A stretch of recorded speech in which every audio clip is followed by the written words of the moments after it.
중국의 합작법이 설립한 거. 그로 인해서 좀 많은 사람들이 아두카누밥의 안 좋았던 실패가. 안녕하세요, 원리버입니다. 이게 웬걸 오늘 바이오가 정말 처참하게 많이 빠졌습니다. 특히나 우리나라 유망 신약개발 기업으로 얘기가 되고 있었던 유한양행이 무려 18%가 빠졌고요. 오스코텍이 21%가 빠졌습니다. 거기에 더불어서 진시스템은 하한가로 마감을 하는 모습을 보여주었는데요.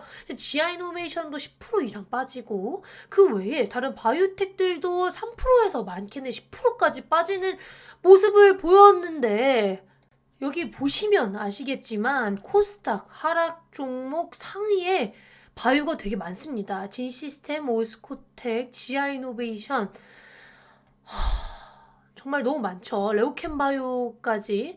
그리고 그 아래에도 정말 많은 제약바이오 기업들이 오늘 하락으로 마감을 했고요. 특히 코스피에 있는 유한양행과 유한양행 우, 광동제약 이런 제약바이오 기업들이 큰 하락폭을 맞이했습니다. 오늘 왜 이렇게 제약바이오 안 좋았을까요? 일단 첫 번째로 지금 에스모라는 유럽 종양학회가 개최를 앞두고 있죠. 그래서 에스모 관련된 기업들이 기대감으로 올랐던 걸 뱉어낸 모습도 볼 수 있었고요. 그 외에 바이오텍들도 안 좋은 얘기가 나오고 있습니다. 그 중에서 오늘 하한가로 마감을 한 진시스템에 대해서 말씀드려 보겠습니다. 진시스템이 오늘 하한가로 마감을 했습니다.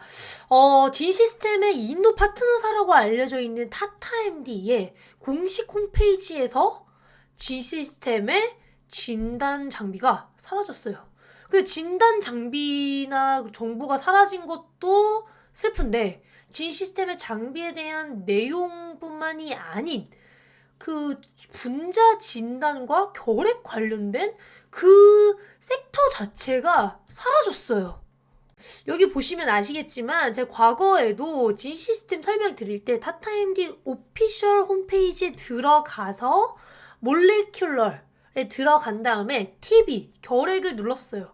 그런데 지금 그 장비 관련된 내용이 좀 많이 사라졌고요. 심지어 이 케어 매니지먼트 쪽도 좀 결핵 관련된 내용이 없어져 있는 상황입니다.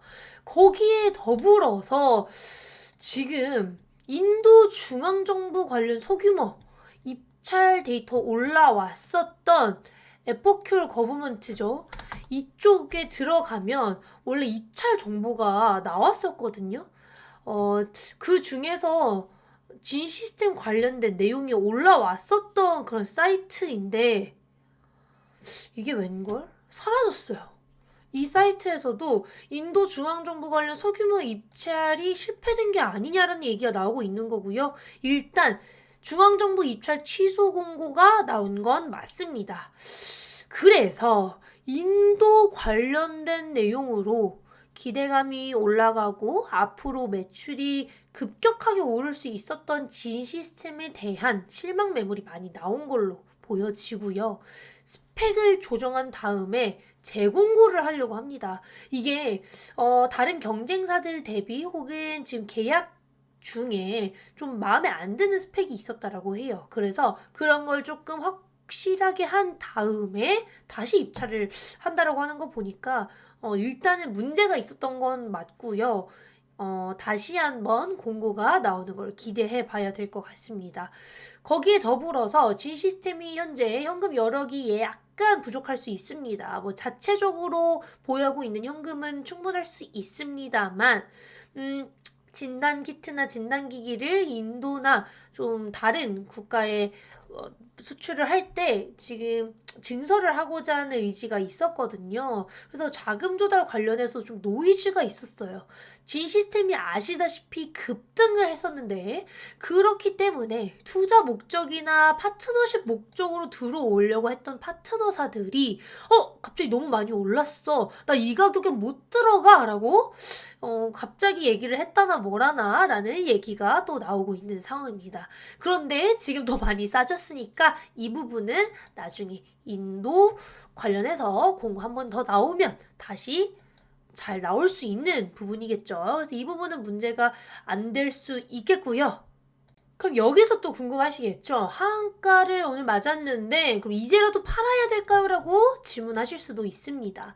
그런데 최근 진시세에 많이 올랐던 부분이 인도 정부와의 계약 때문이고 대형사인 타타 MD가 파트너사였기 때문인 건 사실입니다만 지난주에 B형 그리고 C형 간염 진단 키트도 허가가 났기 때문에 이 부분에 대한 수주도 좀 기대해 볼 만한 부분이 있겠고요.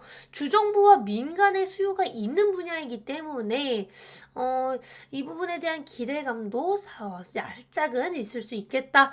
거기에 지금 중앙정부랑 주정부 그리고 민간 이렇게 세 개의 주체로 발생되는 수요가 계약이 될 거라고 예상이 됐었고 그래서 매출 전망치가 많이 올라갔었던 건데 일단 중앙정부가 좀 문제가 있었다고 알려져 있는 거고 어찌됐든 인도 관련된 수주가 나와야만 이러한 불확실성이 해소될 것으로 보이기 때문에 이 세 주체에서 하나라도 수주가 추가적으로 나오게 된다면 그 부분은 리스크가 많이 없어질 수 있을 거라고 생각을 하고 있습니다. 그런데 지금 미래에셋 자산운용과 국민연금이 5% 이상의 지분을 보유하고 있죠. 아시겠지만 국민연금이 최근에 10월에 보유 비율 5% 이상의 지분 공시를 했고요. 거기에 미래에셋 자산운용 같은 경우에도 최근에 좀 언급을 많이 하면서 주식 수도 많이 늘려 나갔었습니다.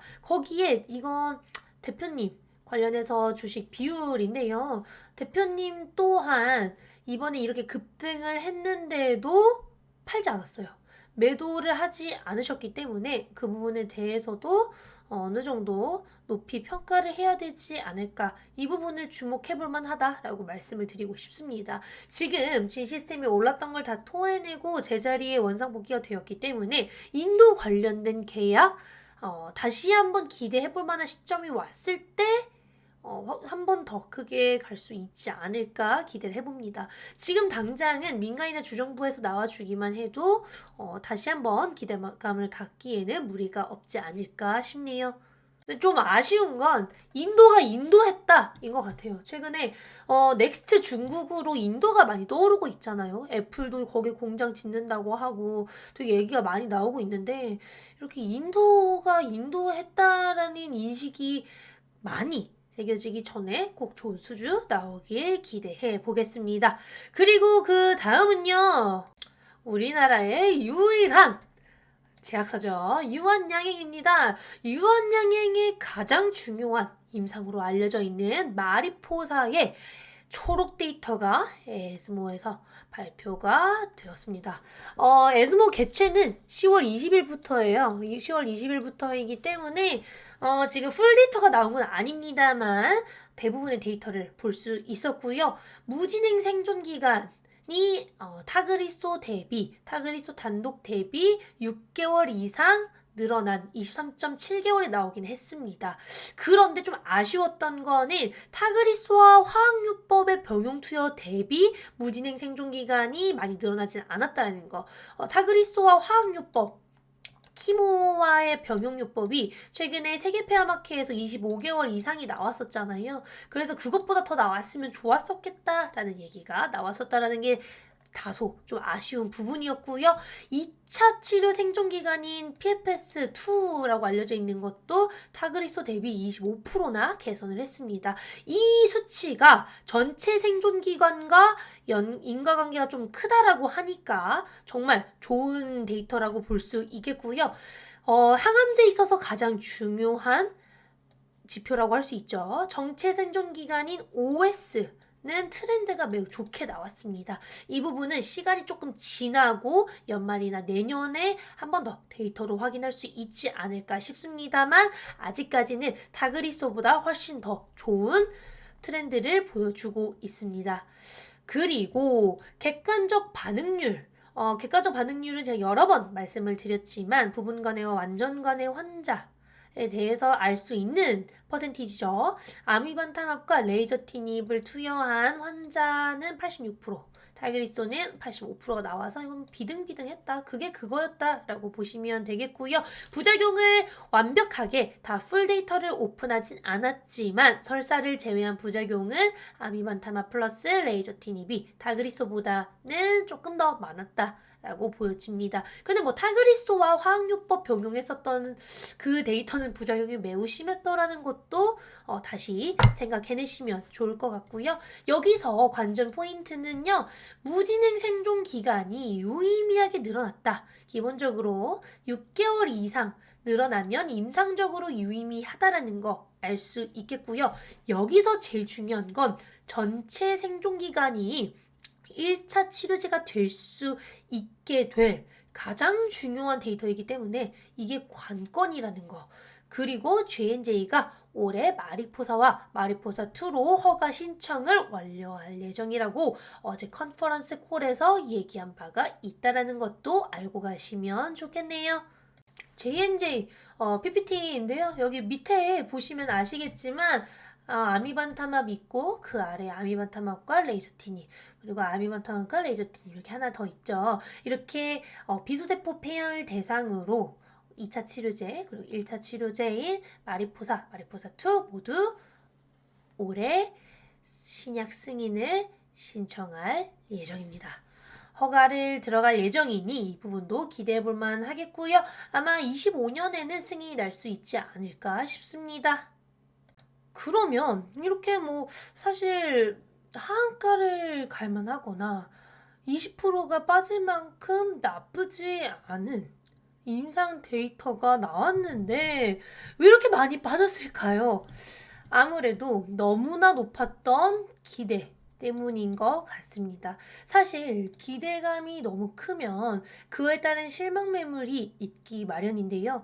유의미한 무진행 생존기간 결과와 긍정적인 전체 생존기간 트렌드가 보이고 있어서 잘 나온 임상 데이터입니다. 특히나 임상 3상에서 그 정도면 굉장히 유의미하고 승인을 받는 데에 전혀 무리가 없는 데이터였죠. 그런데 기대치가 너무나 높았다라는 게 문제였다라고 보시면 되겠고요. 리브리반트 이게 아미반타맙이에요. 아미반타맙과 레이저티닙 병용은 정맥주사인 반면 타그리소는 경구용이기 때문에 타그리소가 더 편하지 않을까라는 얘기가 나오고 있는 부분도 이런 하락의 원인 중 하나라고 보고 있고요. 아직 부작용 부분에 대해서 풀리 나오지 않았기 때문에 에즈모 개최 이후 업데이트를 받아야 된다라고 생각을 하고 있고 전체 생존 기간에 대해서 완벽한 데이터가 나왔을 때가 관건이지 않을까 싶습니다. 거기에 더불어서 애널리스트들의 코멘트 한번 같이 보실까요? 뱅크 오브 아메리카 보아의 애널리스트는 기존 피크 매출, 최대 매출을 5 빌리언에서 2 빌리언으로 하향하는 모습을 보였던 것도 하락에 한몫했다라고 보고 있습니다. 거기에 더불어서 JP모건 애널리스트는 타그리소와 화학요법 병용 투여 데이터가 세계 폐암학회에서 오픈이 되었었던 만큼 무진행 생존 기간에 있어서도 아미반타맙과 레이저티닙의 데이터가 더 좋을 줄 알았는데 무진행 생존 기간이 한두 개월 더 짧았던 것도 약간 아쉬웠었고요. 전체 생존 기간에서 마리포사 데이터가 지금 트렌드가 더 잘 나오고 있으니 이걸 기대해 볼 만하지 않을까라고 언급을 했습니다. 여기서 관건은 결국 전체 생존 기간 데이터와 부작용 데이터에 모든 걸 걸어야 된다라는 거겠죠. 12월 5일에 J&J가 아미반타맙과 레이저티닙, 레이저티닙의 미래 전망치에 대해서 언급을 할 수도 있기 때문에 그때까지도 기대를 하고 기다려야 되지 않을까 싶습니다. 사실 오늘 하락폭이 컸던 기업들의 경우에는 기대치가 너무나 높았었기 때문에 실망 매물이 컸었다라고 보여지고요. 지아이노베이션 같은 경우에도 이번 주에 알러지 치료제를 3천억 원 규모로 라이선스 아웃을 했는데 파트너사가 우리가 기대했었던 일본 대형 상장사가 아닌 비상장사였던 것도 한몫했다라고 보고 있고 선급금 비율도 영향을 주지 않았을까 싶습니다. 거기에 더불어서 지아이노베이션 같은 경우에는 상장 직후부터 알러지 치료제 라이선스 아웃에 대한 가능성과 기대가 워낙 컸었기 때문에 어느 정도의 K세론도 있었겠네요. 이번 주 특히 오늘 유한양인과 진시스템과 더불어서 대부분의 바이오 기업들 안 좋은 흐름으로 마쳤는데요. 이번 주를 넘어 다음 주 혹은 다음 달부터는 11월 SITC, 1월에 JP모건 헬스케어가 있기 때문에 이렇게 월별로 또 학회가 있고 금리 인하에 대한 기대감이 내년이라고 한다면 내년에는 조금 더 기대해 볼 만한 구간이 많이 오지 않을까 싶습니다. 오늘 너무 힘드셨겠지만 그래도 공부를 할 수 있었던 기간이라고 생각을 해주시고 지금부터 다시 한번 공부하고 힘내시길 바라겠습니다. 오늘도 시청해 주셔서 감사하고요. 다음에 뵙겠습니다. 질문 있으시면 댓글로 부탁드릴게요. 안녕!